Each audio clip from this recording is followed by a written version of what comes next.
Exodus 21. The Lord gave Moses the following laws for his people. If you buy a Hebrew slave, he must remain your slave for 6 years. But in the 7th year you must set him free without cost to him. If he was single at the time you bought him, he alone must be set free. But if he was married at the time, both he and his wife must be given their freedom. If you give him a wife and they have children, only the man himself must be set free. His wife and children remain the property of his owner. But suppose the slave loves his wife and children so much that he won't leave without them. Then he must stand beside either the door or the doorpost at the place of worship, while his owner punches a small hole through one of his ears with a sharp metal rod. This makes him a slave for life. A young woman who was sold by her father doesn't gain her freedom in the same way that a man does. If she doesn't please the man who bought her to be his wife, he must let her be bought back.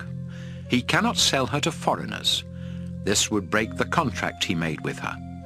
If he selects her as a wife for his son, he must treat her as his own daughter. If the man later marries another woman, he must continue to provide food and clothing for the one he bought and to treat her as a wife. If he fails to do any of these things, she must be given her freedom without cost. Death is the punishment for murder. But if you did not intend to kill someone, and I, the Lord, let it happen anyway, you may run for safety to a place that I have set aside. If you plan in advance to murder someone, there's no escape, not even by holding on to my altar. You will be dragged off and killed. Death is the punishment for attacking your father or mother. Death is the punishment for kidnapping. If you sell the person you kidnapped, or if you are caught with that person, the penalty is death. Death is the punishment for cursing your father or mother. Suppose two of you are arguing, and you hit the other with either a rock or your fist without causing a fatal injury. If the victim has to stay in bed, and later has to use a stick when walking outside, you must pay for the loss of time and do what you can to help until the injury is completely healed. That's your only responsibility. Death is the punishment for beating to death any of your slaves. However, if the slave lives a few days after the beating, you are not to be punished. After all, you have already lost the services of that slave who was your property. Suppose a pregnant woman suffers a miscarriage as the result of an injury caused by someone who is fighting.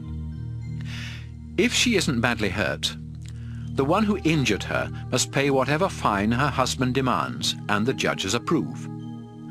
But if she is seriously injured, the payment will be life for life, eye for eye, tooth for tooth, hand for hand, foot for foot, burn for burn, cut for cut, and bruise for bruise. If you hit one of your slaves and cause the loss of an eye, the slave must be set free. The same law applies if you knock out a slave's tooth. The slave goes free. A bull that kills someone with its horns must be killed and its meat destroyed, but the owner of the bull isn't responsible for the death. Suppose you own a bull that has been in the habit of attacking people, but you have refused to keep it fenced in. If that bull kills someone, both you and the bull must be put to death by stoning. However, you may save your own life by paying whatever fine is demanded. This same law applies if the bull gores someone's son or daughter. If the bull kills a slave, you must pay the slave owner 30 pieces of silver for the loss of the slave, and the bull must be killed by stoning. Suppose someone's ox or donkey is killed by falling into an open pit that you dug or left uncovered on your property. You must pay for the dead animal, and it becomes yours. If your bull kills someone else's, yours must be sold. Then the money from your bull and the meat from the dead bull must be divided equally between you and the other owner. If you refuse to fence in a bull that is known to attack others, you must pay for any animal it kills, but the dead animal will belong to you.